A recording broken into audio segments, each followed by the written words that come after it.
Like most European countries, it cannot dispose of all its waste at home. So the authorities charged with getting rid of the Danubia's cargo have been talking to companies in Britain and France.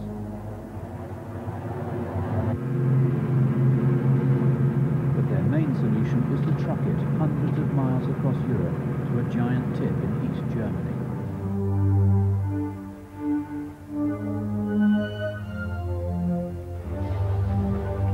Schönberg imports over 1 million tons of waste a year. It mixes untreated toxic waste with domestic refuse, a practice condemned in much of Western Europe.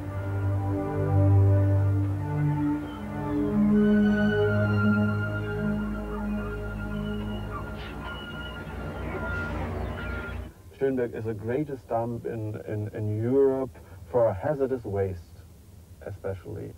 And the geology is not so perfect, and I think in 50 years or in 100 years we will have a groundwater pollution. What we know about practices, waste management practices in Eastern European countries, is that they are much more primitive than in Western European countries on a relative basis. I don't want to say that Western Europe is so sophisticated, but in Eastern Europe is certainly much more primitive, and with primitive I mean that most likely nothing else happens than landfilling, at best in a site that is somewhat monitored. Schönberg is only 10 kilometers downhill from the West German border town of Lübeck. The town draws its water from streams which flow under the tip. The population fears water contamination. I'm a doctor and I'm worried about the health of the people living here in Lübeck and surrounding.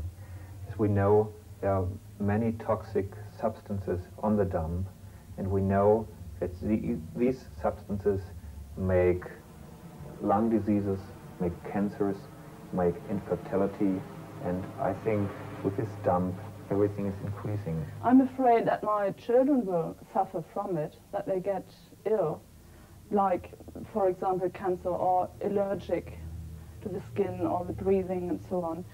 Even if we survive, I mean, the children are younger and they get more of it. And so that's really what worries me, and that's why I'm trying to fight against it. In West Germany, they would never have a dump like this. It would be much more controlled. Unlike Schönberg, West Germany is pioneering what it regards as more advanced solutions. Different wastes are separated to minimize unplanned chemical reactions.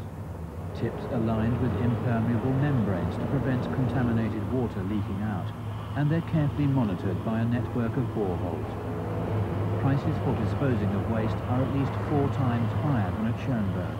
Schönberg undercuts the attempts in West Germany to develop and to build sophisticated techniques for waste management. And I think that's a very important problem for the whole West German waste management, because high standard dumps, high standard incineration plants and so on could not be built because we have the very cheap loophole of Schönberg, German Democratic Republic. But East Germany is not the only loophole. Millions of tons of waste are shipped around Europe by companies exploiting the huge variations in price for waste disposal which exists between different countries.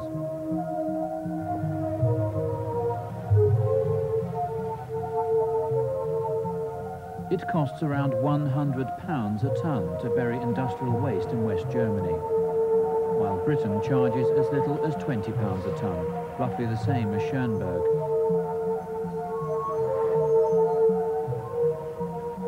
As a result, waste imports into Britain have rocketed by over 1,000% in the past 5 years, the highest growth rate of any EEC country. Most imports are destined for tips run on similar lines to those in East Germany. Domestic, commercial and industrial waste is mixed together in the hope that bacterial action will break down toxic chemicals. Sometimes liquid waste is simply poured into trenches dug in domestic refuse. Britain is alone among EEC countries in believing that this system, known as co-disposal, is safe, and the government has done nothing to stem the rising imports to sites like these. But when this ship appeared off Britain's coast last summer, there was a public outcry. It was the Carrin B, loaded with waste from Cocoa Beach in Nigeria. Demonstrators assembled outside Lee Environmental, a Midlands-based waste disposal company which had offered to examine the cargo. The Carrin B was flushed out of Nigeria very, very quickly without people being able to analyse it. People were talking about it as though it were a time bomb without actually knowing what was on board. We said that we would offer to analyse, investigate, make safe and repack the waste that was on that vessel, which after all was in a dangerous state. It was off the British shores, and I think the government could have gained tremendous credence if they had allowed British industry to show their strengths to do just that. Lees have a mixed reputation. The company has been successfully prosecuted on a number of occasions for breaching its site licenses, and the local council is not convinced that its waste disposal methods are safe. We are carrying out a detailed examination of their sealer-safe process where they're mixing toxic chemicals with concrete, because there's a lot of concern over the years that it doesn't actually seal the chemicals in, that it leaches out into the water supply, and that is clearly very dangerous. It's a very cheap, low-cost, environmentally damaging way of dealing with toxic waste.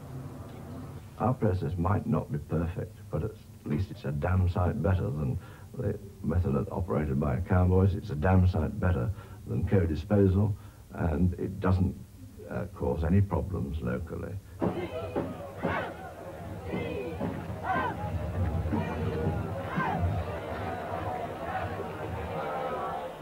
They're making fortunes out of this toxic waste. None of the other parts of the country want it, but Lee Investments are prepared to interview them people on that ship and accept it, and no other part of the world wants it on these because they're going to make money out on it, and we're going to have all the fumes going down our lungs, killing we gradually. Many people believe the import of toxic waste into Britain is neither safe nor wise. And in the face of widespread public hostility, the government refused permission for the Carrin B to land. The ship is now back in Italy, where its cargo of highly toxic waste is being unloaded under tight supervision. It has become an embarrassing symbol of the failure by industry and government to face up to the problem of the millions of tons of toxic waste produced each year. Belatedly, Europe is waking up to the fact that it urgently needs to find some real solutions. I believe there ought to be EEC regulations which say quite clearly that as far as possible each country should be treating the toxic waste that it generates within its own boundaries. And while landfill isn't available in some countries, certainly incineration is available in every country of Europe. But Europe's chemical industry has never built enough incinerators to dispose of all the waste that needs to be burnt. In some countries there's a 2-year backlog. As a result, toxic waste is piling up in factories and ports. Europe's chemical industry is being forced to rethink its operations. I think in the long term, it is important that industry, technical processes are improved so that the quantity of waste and the problems of waste are reduced at the source in production, what you see here, around here. And this, in the long term, this is a way to maintain our material standard of living and keep the environment in a healthy and clean state.